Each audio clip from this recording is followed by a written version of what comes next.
Armen and Levack, 104.5 The Team, and let's do it every Monday at 5:15. Herm Edwards joins us. Thanks to McLean Food Service. And, Coach, I know you're in the airport. You're commuting today. Thanks for your time. The breaking news this afternoon is that cornerback Walter Thurman is done for the year for the New York Giants. How much does that hurt a team like the Giants when your inside corner slot guy is done for the year? Well, it hurts you a lot because I don't think people realize how hard that position really is to play. You're a little bit of a linebacker. You're actually a run support guy. You have a gap responsibility when you're inserted in there, as well as you got to cover the slot guy in man-to-man zone. You got to be a good blitzer. So it takes a knowledgeable guy. I was very fortunate. We drafted Rondé Barber, and I coached him in there, and he became one of the best nickelbacks in the National Football League. So it's a prime position, very difficult to play. And, Coach, on the other side of the ball, I mean, how much trouble is this making for Eli when you've got Cruz and Randall saying, give us the ball, he finally starts working it to them, and they have like 5 drops?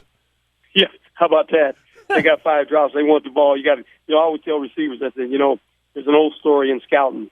There's a lot of 4-3 guys, but the problem is they got 5-2 hands, and that never does you any good. And so when you look at what happened in this game against the Cardinals, they had some chances to make some plays for Eli and didn't do it, but this team right now is really struggling with turnovers and obviously fouls. When those things happen to you, it's never any good. And think about this game. Really, the defense played pretty decent. Field goals Arizona makes. They get a kickoff return for a touchdown. I mean, so really they only scored 1 touchdown offensively against this Giant defense. But the problem is the turnovers and obviously the fouls that keeps you behind the chains. With Odell Beckham Jr. out and not in this offense, how much of a difference are we supposed to expect this rookie wide receiver to make when he's healthy? Well, he's behind now, and that's the problem. He's behind. He doesn't get reps, and this is what you fear with all young players. They don't understand the importance of practice. In college football, they're good enough to get away with their skill set, but here in the National Football League, reading coverages, and especially in this offense, it's specifically timing, and you have to be able to hit certain areas on the field so the ball can come out. So I think they bring him in whenever he's ready again and give him a limited role. And I thought that's what they did a good job of this week when you think about the Giants' offense. They eliminated some of the things they wanted to do on offense, kept it simple, didn't try to run the whole playbook, which I think is smart, and their offense looks a lot better this week. Coach Herm Edwards joining us on 104.5 The Team, your home for New York sports, thanks to McLean Food Service. Hey, Coach, big news. Are the Buffalo Bills, the 2-0 first-place Buffalo Bills, the best football team in New York? I love it. I love the Buffalo Bills. No one circles the wagons like the Buffalo Bills, right? Right. And Doug Marrone's a good friend. He was on my staff in New York, and there's a bunch of other guys there, too. Paul Hackett's son is there, and Donnie Henderson is there. So there's a bunch of guys on that staff that I know. When you think about how they won this, basically through their grit, they've been able to run the ball fairly decent, but Spiller had a big day, obviously, because when you look at the numbers aren't very pretty. Only 33%, on third down. They only asked the quarterback to throw 26 passes. Sammy Watkins got involved a little bit in the offense, but they found a way to keep the team for the most part out of the end zone, and that's the critical part. And when you can do that, you're going to win football games, so you got to take your hats off to these guys right now. Coach, I've been saying that Marrone and his staff's game plan might be the best I've seen this year. Are they the best coach team? Well, I think right now when you think about a young quarterback, you only got so many options, and you got to realize you got to do something that fits his skill set and don't put too much on his plate. I think when Sammy Watkins is healthy, you have another guy that can make plays in space. He had 8 receptions for 117 yards and a touchdown. All of a sudden, Spiller has a big day, not only running the football, fairly good, almost had 70 yards, but the kickoff return. So you've got some dynamic players on offense, and Doug knows how to get those guys the ball. Now, around the office, Coach Edwards, we have a lot of Bills fans that are walking around going, you know what? We've seen this before in September. It happened in 2010, and you can count all the years before that.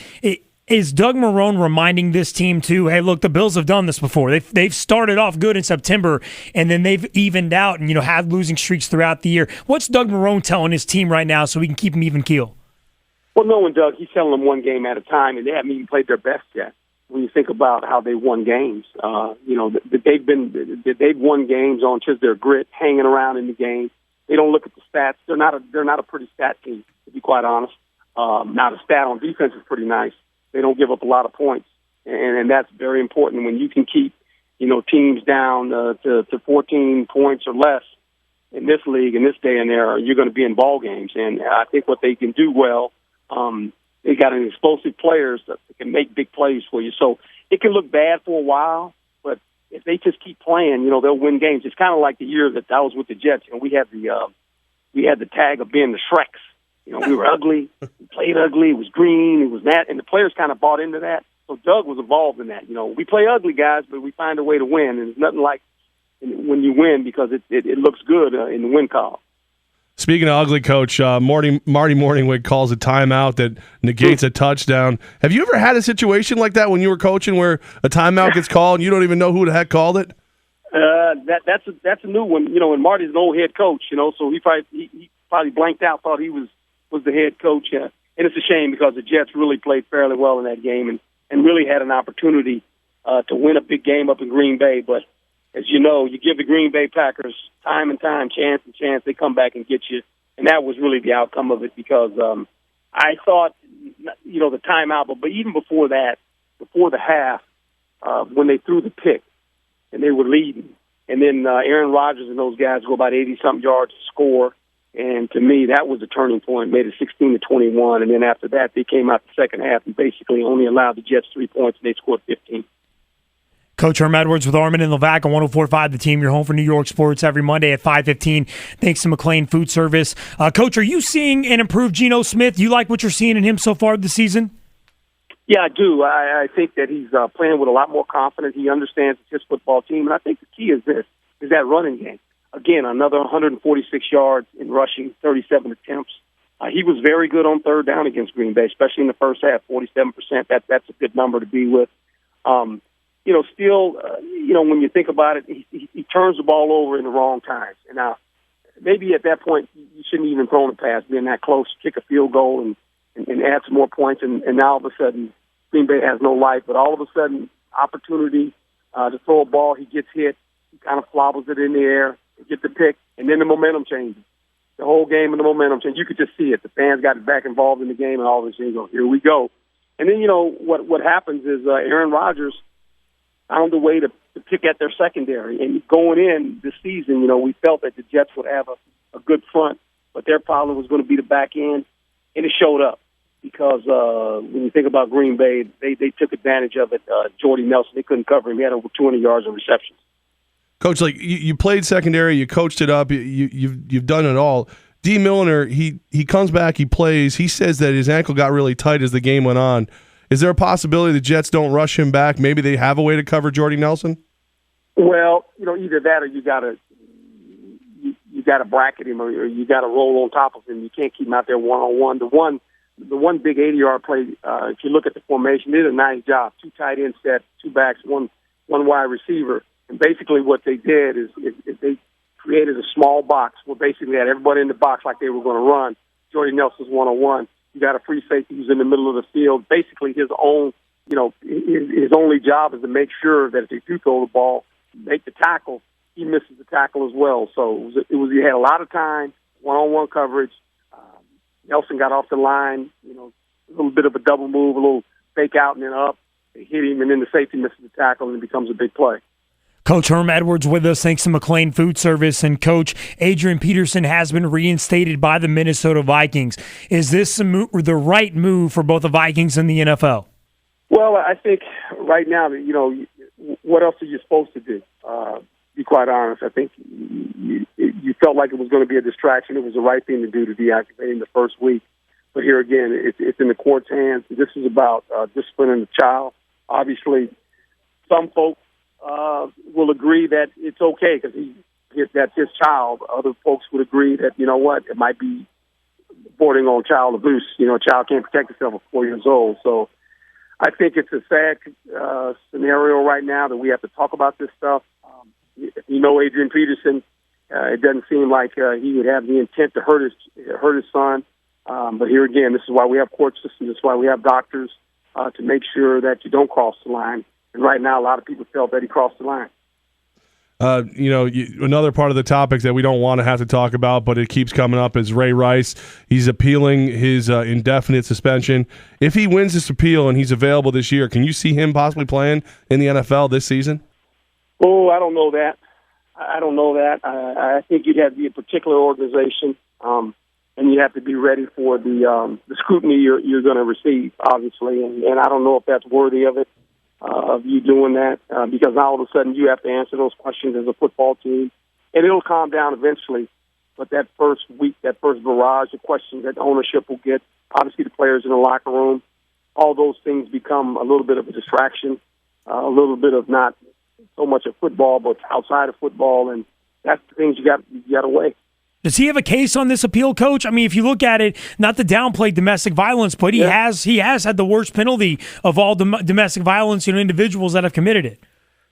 Well, he has the cases that all of a sudden they and this is what happens when you don't obviously do things in the beginning the right way.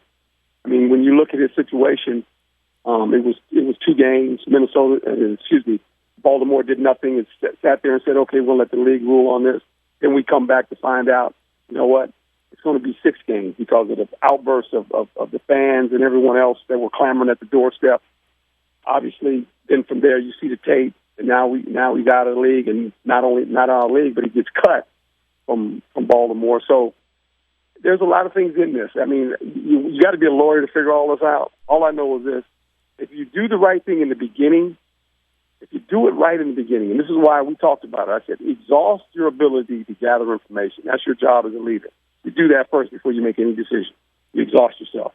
Make sure you get all the facts, you get everything you can, and then you can make the correct decision the first time.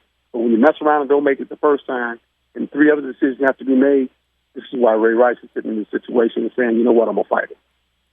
Philadelphia at Indy tonight. You like this game? Good matchup? Well, I do. I think it's a matchup basically of who has the ball last. This could be like an Atlanta Saint game when you think about that first game of the season. It was one of those you wanted to watch, 71 points scored. The Colts right now, Mathis is down. They don't have a rusher. Andrew Luck obviously can extend plays. So this would be an interesting game when you think about the 2 quarterbacks or 2 offenses involved. Just sit back and watch it.